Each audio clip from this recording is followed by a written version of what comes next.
નમસ્કાર વિદ્યાર્થી મિત્રો, આજે આપણે એક સરસ ટોપિકની વાત કરવાના છીએ જેનું નામ છે કેપેસિટરોમાં સંગ્રહિત ઉર્જા, energy stored in a capacitor. બરોબર છે. લાસ્ટ ટાઈમ આપણે છેલ્લા લેક્ચરોની અંદર આપણે સમાંતર પ્લેટ કેપેસિટર કોને કહેવાય, એનું શ્રેણી જોડાણ, એનું સમાંતર જોડાણ, આ બધી વસ્તુ ભણી ચૂકેલા છીએ. આજે આપણે કેપેસિટરમાં સંગ્રહિત ઉર્જાની વાત કરવાના છીએ. તો એના માટે આપણે એવું વિચારીએ કે ધારો કે અહીંયા આગળ એક સમાંતર પ્લેટ કેપેસિટર છે. અહીંયા એક સમાંતર પ્લેટ કેપેસિટર આપણે વિચારીએ, આ પહેલી પ્લેટ, અહીંયા આગળ વિચારીએ આપણે બીજી પ્લેટ, બે પ્લેટો વિચારી લીધી. બંને સુવાહક પ્લેટો હશે, એની સાથે આપણે એક બેટરીનું જોડાણ કરીએ અને એક કણનું જોડાણ કરીએ. બરોબર છે. આ એક સમાંતર પ્લેટ કેપેસિટર છે. હવે આની અંદર આપણે બેટરીના વોલ્ટેજ કેવા હોય તો V વોલ્ટની બેટરી ગણી શકાય. તો શરૂઆતમાં તમે જુઓ છો કે મેં અહીંયા આગળ શું કરેલું છે કે અહીંયા આગળ બેટરીની સ્વિચ મેં ઓપન રાખેલી છે. બરોબર, એટલે વિદ્યુત પ્રવાહનું વહન થશે નહીં. એટલે કેપેસિટર ચાર્જ થશે ખરું? તો ના સાહેબ, સ્વિચ તમે ઓપન રાખેલી છે તો અહીંયા આગળ કેપેસિટર ચાર્જ થવાનું નથી. જો કેપેસિટર ચાર્જ ન થતું હોય તો હું તમને એમ પૂછું કે આ બંને કેપેસિટરની પ્લેટ પરનો વિદ્યુતભાર કેટલો હશે, તો તમે કહેશો સાહેબ 0. કેમ 0? કારણ કે બેટરીની સ્વિચ ઓપન છે, એટલે આ કેપેસિટર જે છે એ ચાર્જ થવાનું નથી. કોઈ એમ પૂછે કે ભાઈ આ કેપેસિટરની બે પ્લેટ વચ્ચે સ્થિતિમાનનો તફાવત કેટલો, તો એ પણ કેટલો? 0. ચાર્જ થવાનું જ નથી. બરોબર. આ પહેલી કન્ડિશન કે જ્યારે કેપેસિટર જે છે એ કેવું હોય? Not charge. બરોબર છે, કે જ્યારે એ ચાર્જ થયેલું ન હોય. આ પ્રારંભિક સ્થિતિ. બરોબર. હવે જરા જુઓ કે અહીંયા આગળ શરૂઆતની સ્થિતિમાં આપણે કેપેસિટર ચાર્જ થયેલું વિચાર્યું નથી. હવે એક બીજી કન્ડિશન વિચારીએ કે જેની અંદર આપણે કેપેસિટરને ચાર્જ કરીએ.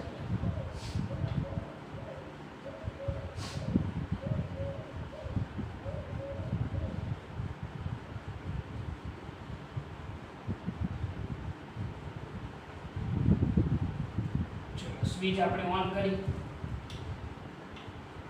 બરોબર છે. તો આ ચાર્જિંગની પરિસ્થિતિ શરૂ થઈ ગઈ. આ શું થઈ? ચાર્જિંગની સ્થિતિ શરૂ થઈ ગઈ. બેટરીના વોલ્ટેજ કેવા આપણે કહી દઈએ કેટલા છે? V volt.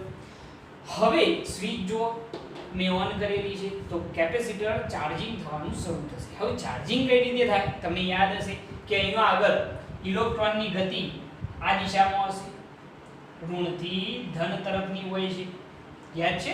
કેપેસિટરની અંદર અથવા બેટરીની અંદર જે ઇલેક્ટ્રોન ગતિ કરે છે એ ઋણથી કઈ તરફ? ધન તરફ. એટલે કે ટૂંકમાં જો કહેવું હોય તો ઇલેક્ટ્રોન જે છે એ અહીંયાથી આ પ્રથમ જે પ્લેટ છે ત્યાંથી બહાર નીકળશે આમ આ રીતે.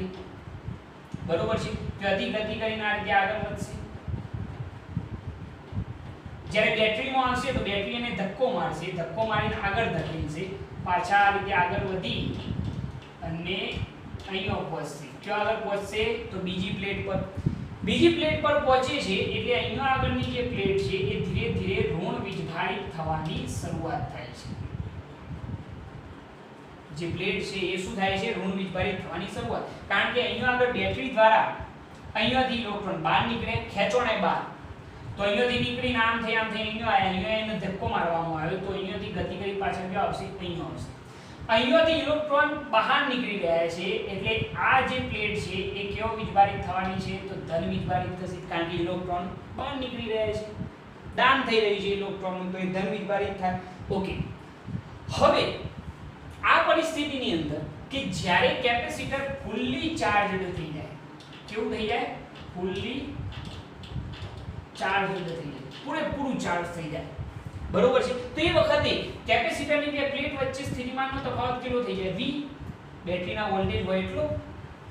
કેપેસિટર પરનો કુલ વિદ્યુતભાર કઈ દેવો હોય તો આના પરનો કુલ વિદ્યુતભાર થઈ જાય છે +Q અને આના ઉપર થાય છે -Q. સપોઝ આના ઉપર વિદ્યુતભાર કેટલો થઈ ગયો? +Q, આના ઉપર -Q. બરોબર છે. આવી સ્થિતિ બને છે. અહીંયા આગળ એ વસ્તુ ખાસ સમજવાની જરૂર છે કે જ્યારે બેટરીની સ્વિચ ઓન કરીએ એટલે આ જે પ્રથમ પ્લેટ છે ત્યાંથી ઇલેક્ટ્રોન ખેંચાઈને બહાર આવે છે. એટલે આ ધન વીજભારિત થઈ. ઇલેક્ટ્રોન અહીંયાથી બહાર નીકળીને જ્યારે અહીંયા આવે તો ઓટોમેટિક ગતિ કરશે? ના. બેટરીનું કાર્ય શું છે? કોઈ તમને એમ પૂછે ભાઈ અહીંયા આગળ બેટરીનું કાર્ય શું? તો બેટરીમાંથી ઇલેક્ટ્રોન બહાર નીકળી રહ્યા નથી. બરોબર સમજજો. બેટરી વિશે ઘણા લોકોને આ એક ક્વેશ્ચન થતો હોય છે કે બેટરીમાંથી ઇલેક્ટ્રોન બહાર નીકળે છે, તો જવાબ છે ના. બેટરીનું કાર્ય શું છે? બેટરી જે છે એ ઇલેક્ટ્રોનને સતત શું કરી જશે? ધક્કો મારી જશે. બરોબર છે. અહીંયાથી ઇલેક્ટ્રોન બહાર કાઢશે, જેવા અહીંયા આવશે એટલે અહીંયાથી ઇલેક્ટ્રોનને શું કરશે? ધક્કો મારશે. ધક્કો મારી પાછળ ક્યાં પહોંચાડશે? અહીંયા પહોંચાડશે. એટલે ઇલેક્ટ્રોન અહીંયા પહોંચે એટલે આ ઋણ વીજભારિત થવાની શરૂઆત થાય. પરંતુ તમારા મનમાં એક પ્રશ્ન એવો થવો જોઈએ કે સાહેબ જેમ જેમ અહીંયા ઋણ વીજભાર એટલે ઇલેક્ટ્રોન ભેગા થતા જાય એમ એમ નવા આવનારા જે ઇલેક્ટ્રોન છે એની સાથે તો એનું શું થાય? અપાકર્ષણ. ઇલેક્ટ્રોન વચ્ચે શું થાય? અપાકર્ષણ. એટલે ઈઝીલી અહીંયા આગળ ઇલેક્ટ્રોન બીજી પ્લેટ પર પહોંચી શકશે નહીં. તો બાય ફોર્સ થોડી તાકાત લગાવી અને આ બેટરી શું કરશે? ઇલેક્ટ્રોનને આ પ્લેટ પર પહોંચાડી દેશે અને બાય ફોર્સ અહીંયાથી ઇલેક્ટ્રોનને શું કરશે? ખેંચીને બહાર પણ કાઢશે. બેટરી શું કરી રહી છે? બેટરી જે છે એ આ પહેલી પ્લેટ પરથી ઇલેક્ટ્રોનને બહાર ખેંચે છે, એટલે કે એના માટે પણ એને કંઈક ના કંઈક કાર્ય કરવું પડે. સાથે સાથે આ બીજી પ્લેટ પર જે અપાકર્ષી બળ લાગે છે એના લીધે ઇલેક્ટ્રોનને અહીંયા સુધી પહોંચાડવા માટે બેટરીને કંઈક ના કંઈક કાર્ય કરવું પડે છે. એમનેમ ઇલેક્ટ્રોન અહીંયાથી બહાર નીકળીને અહીંયા પહોંચી જતા નથી. બેટરી શું કરશે? એને અહીંયાથી ખેંચી બહાર કાઢશે, પાછા અહીંયાથી ધક્કો મારશે કે જેથી એ આ બીજી પ્લેટ પર પહોંચી જાય. નહીં તો પહોંચે જ નહીં. કારણ કે જેમ જેમ ઇલેક્ટ્રોન અહીંયા એકઠા થાય એમ ઇલેક્ટ્રોન વચ્ચે શું થાય? અપાકર્ષણ. એટલે આપણે એમ કહી શકીએ કે અહીં ઇલેક્ટ્રોનને ગતિમાં રાખવા બેટરી દ્વારા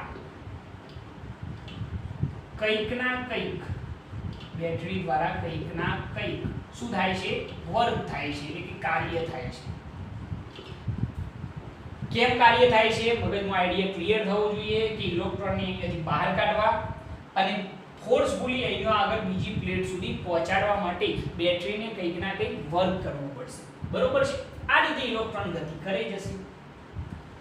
હવે આની અંદર આપણે એવું વિચારીએ કે આ જે સ્થિતિ છે પ્રારંભિક સ્થિતિ જ્યારે કેપેસિટર ચાર્જ થયેલું નથી અને આ જે સ્થિતિ છે એની અંદર કેપેસિટર ફૂલ્લી કેવું છે? ચાર્જડ છે. અહીંયા આગળ તમે જુઓ છો કે જ્યારે કેપેસિટર ચાર્જ થયેલું ન હોય, નોટ ચાર્જડ હોય, તો એ વખતે વિદ્યુત સ્થિતિમાનનો તફાવત કેટલો? 0. કુલ વિદ્યુત ભાર પણ કેટલો? 0. અને જ્યારે ફૂલ્લી ચાર્જ થાય તે વખતે સ્થિતિમાનનો તફાવત કેટલો થાય છે? V. અને કેપેસિટરની બંને પ્લેટ પરનો વિદ્યુત ભાર કેટલો થાય? એક પર પ્લસ q બીજા પર માઈનસ q. ઓકે. આ સ્ટાર્ટિંગ પોઈન્ટ અને આ ફાઇનલ પોઈન્ટ. હવે આપણે એની વચ્ચેની કોઈ સ્થિતિ વિચારીએ. આપણે શું કરીએ? વચ્ચેની કોઈ એક સ્થિતિ વિચારીએ. અહીંયા આગળ હું લખું છું વચ્ચેની કોઈ સ્થિતિ. વચ્ચેની કોઈ એક પરિસ્થિતિ વિચારીએ કે જ્યારે કેપેસિટર પર વિદ્યુતભાર 0 થી આગળ વધી જાય, ચાર્જ થવાની શરૂઆત થાય અને ફૂલ્લી ચાર્જ થાય એના કોઈ વચ્ચેની સ્થિતિ. તો એ સ્થિતિની અંદર શું પરિસ્થિતિ હશે એ જરા જુઓ. જરા થિયરીને એક્ઝેક્ટ સમજજો. સમજેલા હશે તો કદાપી આની અંદર ભૂલ પડશે નહીં. આપણી બેટરી અહીંયા આગળ આ સ્વિચ જે ઓન જ છે. ઓકે. 20 વોલ્ટની બેટરી. ચલો વચ્ચેની કોઈ સ્થિતિ હોય તો એ વખતે મારો પહેલો ક્વેશ્ચન તમારા માટે કે શું આ બંને પ્લેટ વચ્ચેનો સ્થિતિમાનનો તફાવત 0 હશે? તમે કહેશો ના, કારણ કે સાહેબ આ તો વચ્ચેની કોઈ સ્થિતિ છે, એ વખત સ્થિતિમાનનો તફાવત 0 હોય નહીં. શું બે પ્લેટ વચ્ચે સ્થિતિમાનનો તફાવત v હશે? ના. આ તો અંતિમ સ્થિતિમાં જ્યારે ફૂલ્લી ચાર્જ થઈ જાય એ વખતની સ્થિતિમાં સ્થિતિમાનનો તફાવત છે. આ તો વચ્ચેની કોઈ સ્થિતિ છે. વચ્ચેની કોઈ સ્થિતિમાં સ્થિતિમાનનો તફાવત કેવો હોય તો હું કહી દઉં છું કેટલો થાય છે? v dash. કારણ કે વચ્ચેના કોઈ પોઈન્ટ, આ તો સ્ટાર્ટિંગ પોઈન્ટ ને આ ફાઇનલ કન્ડિશન છે. વચ્ચેની કોઈ સ્થિતિમાં કેપેસિટરની બે પ્લેટ વચ્ચે સ્થિતિમાનનો તફાવત કેટલો થાય? v dash. અને વિદ્યુતભાર કેટલો થાય? શું 0 થાય કે પ્લસ q અથવા તો માઈનસ q થાય? ના. વચ્ચેની સ્થિતિમાં ધારો કે આ પ્લેટ પર જમા થતો વિદ્યુતભાર પ્લસ q અને આના ઉપર માઈનસ q છે એવું આપણે વિચારીએ. વચ્ચેની કોઈ સ્થિતિમાં બરોબર છે, આ રીતની સ્થિતિ આપણે વિચારીએ. ઓકે, હવે અહીંયા આગળ આપણે એમ કહી શકીએ કે વચ્ચેની કોઈ સ્થિતિની અંદર જે ઇલેક્ટ્રોન છે એ તો આપણને ખ્યાલ આવી ગયો કે અહીંયાથી નીકળી અને આમ થઈ આમ થઈ અને આમ થઈ અહીંયા દાખલ થાય, અને એના માટે બેટરીને કંઈક ના કંઈક શું કરવું પડે, કાર્ય કરવું પડે. હવે જરા વિચારજો, વચ્ચેની કોઈ સ્થિતિમાં કોઈ ક્ષણે સમજી લો કે ડેલ્ટા ટી સમયગાળાની અંદર અહીંયાથી કોઈ ડીક્યુ વિદ્યુતભાર નીકળે, ઇલેક્ટ્રોન નીકળે છે, એટલે આપણે એમ કહી શકીએ કે અહીંયાથી નીકળી અને ઇલેક્ટ્રોન ક્યાં જાય છે, અહીંયા જાય છે, માઈનસ ડીક્યુ. બરોબર છે.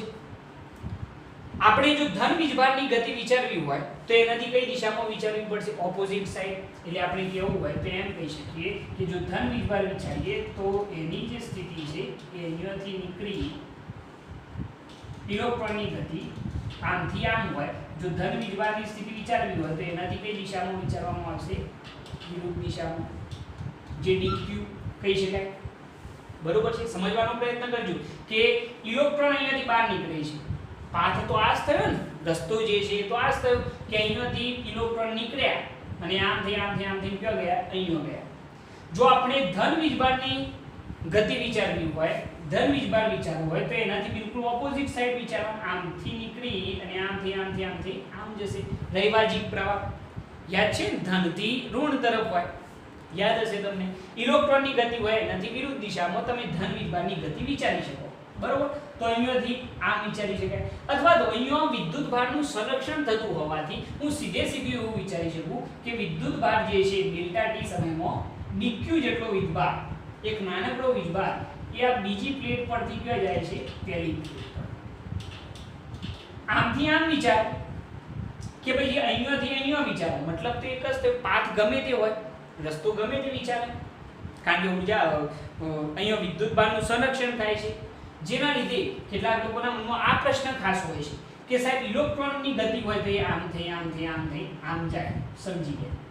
જો ધન વીજભારની ગતિ હોય તો આમ થઈ અને આમ ના વિચારી શકાય, બિલકુલ.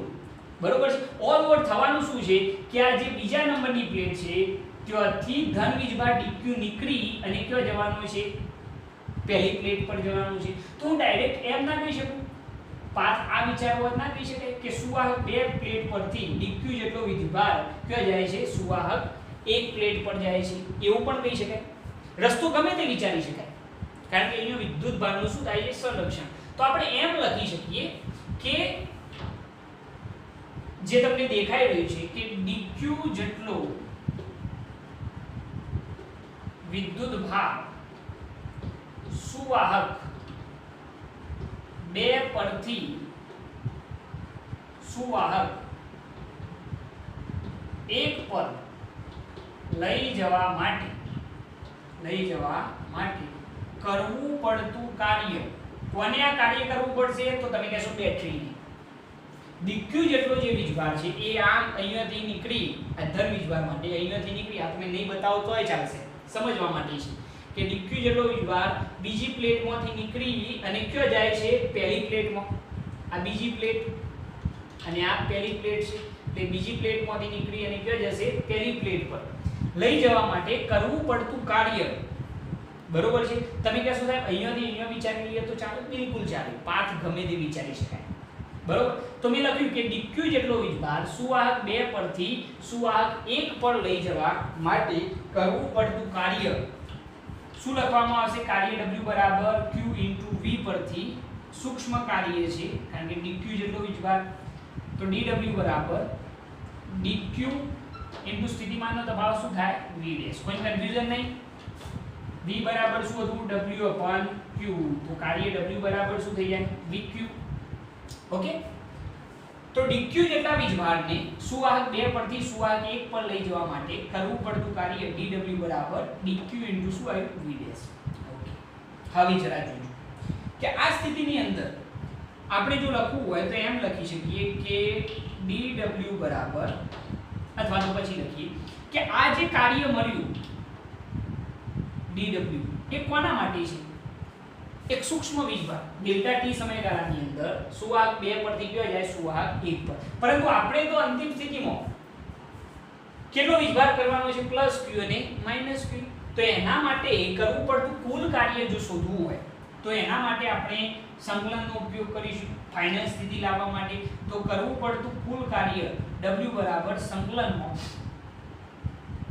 v ડેશ ઇન્ટુ શું થઈ જશે dq.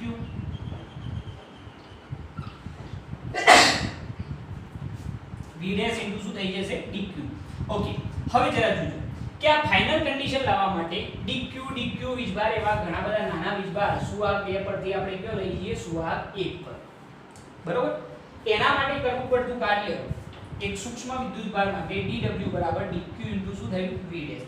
અને કુલ કાર્ય જો કેવું હોય q જેટલો વીજભાર લાવવા માટે તો w બરાબર સંકલનમાં શું થઈ જાય v dash into dq. Okay, અહીંયા આગળ તમે ઈઝીલી સમજી શકશો કે v ડેશ ની જગ્યાએ સંકલન કેટલાથી કેટલા સુધીનું લેવાનું. તમે અહીંયા આગળ કોની રિસ્પેક્ટમાં સંકલન કરી રહ્યા છો તો વિદ્યુતભાર dq. શરૂઆતમાં કેટલો હતો 0, અંતિમ સ્થિતિમાં કેટલો કરવાનો છે q. તો સંકલન જે છે એ આપણે 0 થી કેટલો વીજભાર q. તો અહીંયા 0 થી q v ડેશ ની જગ્યાએ લખવું હોય તો શું લખાય v ડેશ બરાબર તમે જાણો છો કે c બરાબર q અપન શું થાય v. તો v બરાબર શું થાય q અપન c. તો અહીંયા v ડેશ બરાબર વિદ્યુતભાર કેટલો q. આ સ્થિતિની અંદર કારણ કે v ડેશ ની કિંમત લખી રહ્યા છીએ આપણે તો v ડેશ બરાબર શું લખાય q અપન કેપેસિટન્સ તો કેટલું રહેશે c. એટલું ને એટલું જ ત્રણેય સ્થિતિમાં કેપેસિટન્સ તો સમાન જ રહેશે. તો v ડેશ બરાબર q અપન શું થાય c ઇન્ટુ શું થઈ જશે dq. બરોબર છે, સંકલન લઈ લીધું આપણે. હવે કરવું પડતું કુલ કાર્ય w બરાબર ચલો અહીંયા આગળ કેપેસિટન્સ ચેન્જ થવાનું ખરું ના. તમે જ્યારે ચાર્જ કરેલું હોય તમે એક વસ્તુ સમજો કે આપણા ઘરે કોઈ પાણીની ટાંકી હોય બરોબર, તો એ ખાલી હોય ત્યારે પણ અને જ્યારે ભરેલી હોય ત્યારે પણ એની અંદર પાણી સમાવવાની જે ક્ષમતા છે એની અંદર ફેરફાર થાય ખરું. ખાલી હોય 500 લિટરની ટાંકી હોય તો ખાલી હોય તો પણ એની અંદર એની ક્ષમતા 500 લિટરની જ રહે બરોબર, અને ભરેલી હોય તો પણ વધુમાં વધુ કેટલું સમાઈ શકે 500 લિટર. એટલે એની ક્ષમતા બદલાવાની નથી, એટલે કે કેપેસિટન્સ ચેન્જ થવાનું નથી. બરોબર છે. તો અહીંયા આગળ જે અચળ પદ છે એ 1/c કોન્સ્ટન્ટ બહાર નીકળી ગયું. તો સંકલનમાં 0 થી કુલ વિદ્યુતભાર કેટલો કરવાનો છે q જેટલો. શું આવશે q ઇન્ટુ શું થઈ જાય dq. બરોબર છે. સંકલન અમે કરી દઈએ તો કરવું પડતું કુલ કાર્ય w બરાબર 1/c. ચલો સંકલન કરો. ઘાતમાં 1 નો વધારો, એક ઘાત છે ને તો ઘાતમાં 1 નો વધારો શું થાય q² બાય શું થઈ જશે જે ઘાત હોય એટલા વડે ભાગાકાર એટલે ભાગ્યા 2 ને લિમિટ કેટલી 0 થી q. સંકલન તો ફાવતું જ હશે કે અહીંયા આગળ સંકલન શું થાય તો ઘાતમાં 1 નો વધારો q² અને જેટલી ઘાત થાય એટલા વડે ભાગાકાર અને લિમિટ કેટલી 0 થી q. ચલો લિમિટ એપ્લાય કરો તો કુલ કાર્ય w બરાબર 1/c. ચલો લિમિટ એપ્લાય કરીએ. q ની જગ્યાએ પહેલા કેપિટલ q તો capital q² by 2 minus q ની જગ્યાએ 0 એટલે કેટલા થઈ જાય 0. તો કરવું પડતું કાર્ય w બરાબર શું થઈ જાય 1/2 q² બાય શું થઈ જશે c. બરોબર છે. ઓલ ઓવર જો કેવું હોય તો એમ કહી શકીએ કે કરવું પડતું કાર્ય w બરાબર q² બાય શું લખવામાં આવશે 2c. આટલું કાર્ય કરવું પડે. q² બાય શું થઈ જાય 2c. આ જે કાર્ય છે આ કાર્ય સ્થિતિ ઊર્જા રૂપે કેપેસિટરની સ્થિતિ ઊર્જા રૂપે શું થતું હોય છે સંગ્રહિત થાય છે, સંગ્રહિત થશે. બરોબર છે. એટલા માટે સ્થિતિ ઊર્જાનો સંકેત u. તો u બરાબર શું થઈ જાય q²/2c. આ સૂત્ર સાબિત થયું. બરોબર છે. અને બીજા પણ સ્વરૂપો છે જે આપણે જોવાના છે બરોબર. પરંતુ પહેલા આટલી વસ્તુ સમજજો કે મેં અહીંયા આગળ કઈ સ્થિતિ વિચારેલી છે. તો બહુ સિમ્પલ પ્રોસિજર છે બરોબર. મેં તમને આખી વસ્તુ ડિટેલમાં સમજાવેલી છે કે શરૂઆતમાં કેપેસિટર ચાર્જ નથી તો વિદ્યુત સ્થિતિમાનનો તફાવત 0, વિદ્યુતભાર પણ 0.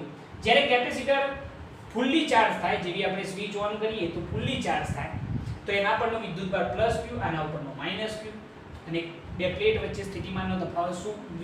અહીંયા થતું શું હશે? તો બેટરી જે છે ઇલેક્ટ્રોનને ખેંચીને અહીંયાથી બહાર કાઢશે, આમ થઈને આમ થઈને આમ થઈ, અને ઇલેક્ટ્રોનને ગતિ કરાવીને ક્યાં પહોંચાડે? અહીંયા સુધી. અને એના માટે બેટરીને કંઈક ના કંઈક શું કરવું પડે? કાર્ય કરવું પડે. આ સ્ટેટમેન્ટને વ્યવસ્થિત સમજો કે અહીં ઇલેક્ટ્રોનને સતત ગતિમાં રાખવા માટે બેટરી વડે કંઈક ના કંઈક શું થાય છે? કાર્ય થાય છે. બરોબર છે? તો આ અંતિમ સ્થિતિ થઈ ગઈ. આ નોટ ચાર્જડ હોય ત્યારે, અને જ્યારે આ ફૂલ્લી ચાર્જ હોય ત્યારે. બરોબર છે? આપણે વચ્ચેની કોઈ સ્થિતિ વિચારીએ. આ રહી, તો વચ્ચે આ જે પ્રારંભિક અને આ અંતિમ સ્થિતિ છે એની કોઈ વચ્ચેની સ્થિતિ, તો વચ્ચેની સ્થિતિમાં વિદ્યુત સ્થિતિમાનનો તફાવત કેટલો રહે? v dash. 0 અથવા તો v રહેશે નહીં, કારણ કે વચ્ચેની સ્થિતિ, એટલે આ v ડેશ. બંને પ્લેટ પરનો વિદ્યુતભાર કેટલો થશે? 0 અથવા તો +q અથવા તો -q નહીં, પરંતુ શું રહેશે? સ્મોલ +q અને સ્મોલ -q. એવું વિચારી શકીએ. કન્ફ્યુઝન એ થાય કે સાહેબ સુવાહક 2 પરથી આપણે વચ્ચેના કોઈ સમયમાં ડેલ્ટા t સમયમાં સમજી લો કે dq જેટલો વીજભાર સુવાહક 2 પરથી સુવાહક 1 પર લઈ જવો હોય, તો એના માટે બેટરી વડે શું થાય? કંઈક ના કંઈક કાર્ય થાય. ઘણા લોકોના મનમાં પ્રશ્ન હોય, સાહેબ આ માર્ગ કઈ રીતે વિચારે? તો આના માટે એક વસ્તુ વિચારવાની, જો ઋણ વીજભાર વિચારો તો dq -dq જેટલો વીજભાર અહીંયાથી નીકળી આમ થઈ આમ થઈ આમ થઈ આમ થઈ આમ જાય. જો +dq વિચારવો હોય તો એનાથી વિરુદ્ધ દિશામાં આમ જાય. બરોબર છે? તો જઈ કયો રહ્યો છે? સુવાહક 2 પરથી કયો જાય છે? dq વીજભાર સુવાહક 1 પર. તો અહીંયા મેં ડાયરેક્ટ માર્ગ આ વિચાર્યો કે સુવાહક 2 પરથી dq વીજભાર કયો જાય છે? સુવાહક 1 પર. માર્ગ ગમે તે વિચારી શકાય. અહીંયા વિદ્યુતભારનો જથ્થો તો કેવો રહેવાનો છે? અચળ રહેવાનો છે, એટલે માર્ગ તમે ગમે તે વિચારી શકો. બરોબર? સમજવા માટે મેં આ બંને વસ્તુ બતાવી છે. તો મેં વચ્ચેની સ્થિતિમાં વિચારેલું છે કે dq જેટલો વીજભાર સુવાહક 2 પરથી સુવાહક 1 પર લઈ જવા માટે બેટરી દ્વારા કરવું પડતું કાર્ય dw બરાબર શું થાય? dq * v dash. કન્ફ્યુઝન નહીં, w બરાબર અથવા તો v બરાબર w/q, તો કાર્ય w બરાબર શું થઈ જાય? vq. બરોબર છે? વચ્ચેની સ્થિતિ, તો dq માટે કરવું પડતું કાર્ય dw બરાબર dq * સ્થિતિમાનનો તફાવત શું થાય? v dash. ઓકે? આ તો આ સ્થિતિ થઈ. પરંતુ આપણે તો જે કાર્ય છે એ સંપૂર્ણ ચાર્જ થાય ત્યાં સુધીનું ગણવાનું છે. બરોબર? પ્રારંભિક સ્થિતિમાંથી અંતિમ સ્થિતિમાં ફૂલ્લી ચાર્જ થાય ત્યાં સુધીનું કાર્ય ગણવાનું છે બેટરી દ્વારા થતું. તો કુલ કાર્ય w બરાબર સંકલનમાં શું થઈ જાય? dw ની જગ્યાએ v ડેશ * શું થઈ જાય? dq. બરોબર છે? આપણે પ્રારંભિક સ્થિતિમાં વિદ્યુતભાર કોની રિસ્પેક્ટમાં આપણે સંકલન કરી રહ્યા છીએ? તો વિદ્યુતભાર. તો અહીંયા પહેલા કેટલો વિદ્યુતભાર હતો? 0. અહીંયા કેટલો થયો? q. તો લિમિટ કેટલી? 0 થી q સુધીની. v ડેશ * શું થઈ ગયું? dq. શું કર્યું? ખ્યાલ આવી ગયો ને? dq જેટલો વીજભાર લઈ જવા માટે કરવું પડતું કાર્ય આટલું. તો સાહેબ આટલો વીજભાર થવા માટે કરવું પડતું કાર્ય w બરાબર શું થાય? સંકલન 0 થી q સુધીનું સંકલન * શું થઈ જાય? v dash * dq. બરોબર છે? તો કુલ કાર્ય w બરાબર સંકલનમાં 0 થી q. v ડેશ ની જગ્યાએ શું લખાય? v ડેશ બરાબર q/c. c બરાબર q/v, તો v બરાબર q/c. તો આપણે લખ્યું કે v ડેશ બરાબર q/c * શું થયું? dq.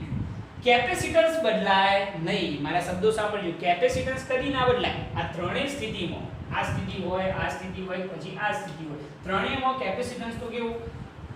સમાન રહેશે. એટલે એ અચળ બહાર નીકળી જાય. તો કુલ કાર્ય w બરાબર 1/c સંકલનમાં 0 થી q q * શું થઈ ગયું? dq. સંકલન તો બધાને ફાવે. 1/c સંકલન શું થાય? ઘાતમાં 1 નો વધારો, એટલે q² અને એટલી ઘાત વડે ભાગાકાર. લિમિટ કેટલી? 0 થી q. વારા પરથી લિમિટ એપ્લાય કરો તો કાર્ય w બરાબર શું થઈ ગયું? q²/2c.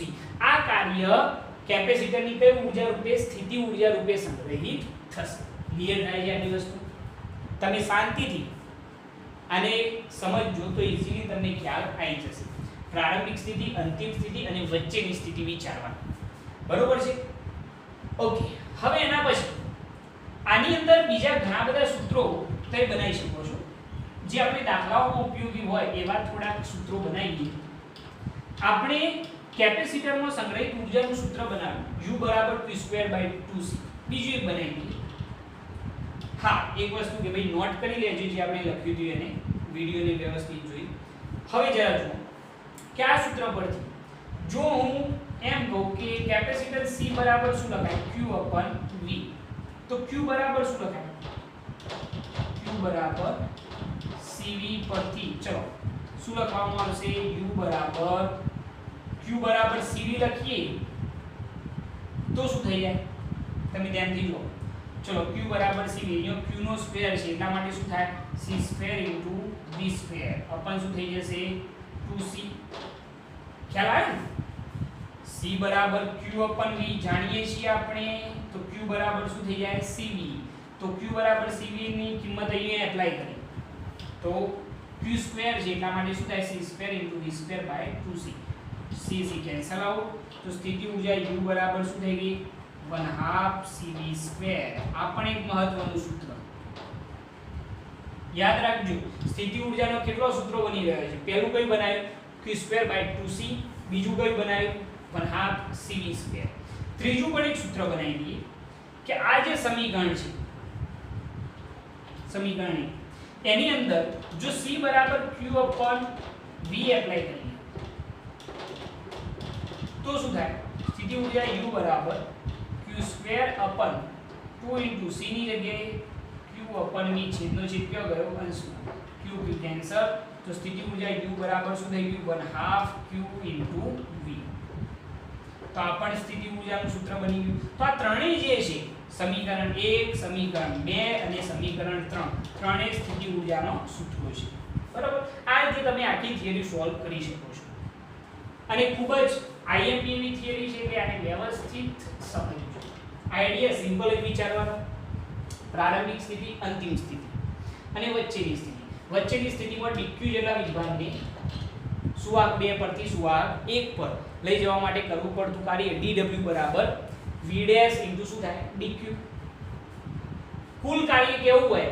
ફુલ્લી ચાર્જ કરવા માટે તો ફુલ્લી ચાર્જ કરવા માટે કરવું પડતું કાર્ય w બરાબર સંકલનમાં વિદ્યુતભાર કેટલો? 0 થી q, સંકલનમાં 0 થી q ઇન્ટુ શું થઈ જાય? v' into dq. પછી કિંમત એપ્લાય કરવાની અને સંકલન કરવાનું છે. ઈઝીલી તમને આનો જવાબ મળી જશે. આખા વિડિયોને શાંતિથી જુઓ. દરેક વસ્તુ તમે નોટ કરતા રહો તમારી નોટબુકની અંદર તો મજા આવશે. થિયરીની અંદર થિયરી બહુ મજાની છે, પરંતુ આને તમે જો સમજ્યા હોય તો, જો ગોખેલી હશે તો મજા નહીં આવે. બરોબર છે? જેવી કે એક સામાન્ય વાત તમને કહું કે dq જેટલો વીજભાર સાહેબ અહીંયાથી અહીંયા કઈ રીતે ગયો? તમે તો એવું શીખવાડેલું છે કે કોઈ પ્લેટ જો વિદ્યુતભાર ઘુમાવે તો એ ધન વીજભારિત થાય. જો સાહેબ અહીંયાથી dq જેટલો વીજભાર અહીંયા જાય તો આ ધન વીજભારિત ના થાય? મનમાં એવો પ્રશ્ન થાય. પરંતુ એવું નહીં વિચારો. ઋણ વીજભાર વિચારો તો અહીંયાથી નીકળીને આમ જાય, તો ધન વીજભાર વિચારો તો એનાથી વિરુદ્ધ દિશામાં આમ થઈ dq જેટલો વીજભાર અહીંયા ગયો. વાસ્તવમાં માર્ગ આવેલો જ છે. બરોબર છે? પરંતુ ઊર્જા સંરક્ષણના નિયમ પરથી, વિદ્યુતભારના સંરક્ષણના નિયમ પરથી તમે સીધું એમ પણ વિચારી શકો કે dq જેટલો વીજભાર સુવાહક 2 પરથી ક્યાં જાય છે? સુવાહક 1 પર. વાસ્તવમાં ત્યાં જ જઈ રહ્યો છે. જુઓ, વાસ્તવમાં ત્યાં જ જઈ રહ્યો છે. બરોબર છે? તો આ રીતે તમે આખી થિયરીને સમજી શકો છો. તમે શાંતિથી વિડિયોને જુઓ. નેક્સ્ટ ટાઈમ આપણે નવા વિડિયો સાથે હાજર થઈશું. એ હશે કેપેસિટરની ઊર્જા ઘનતા. બરોબર છે? ત્યાં સુધી જય ભારત, જય હિન્દ.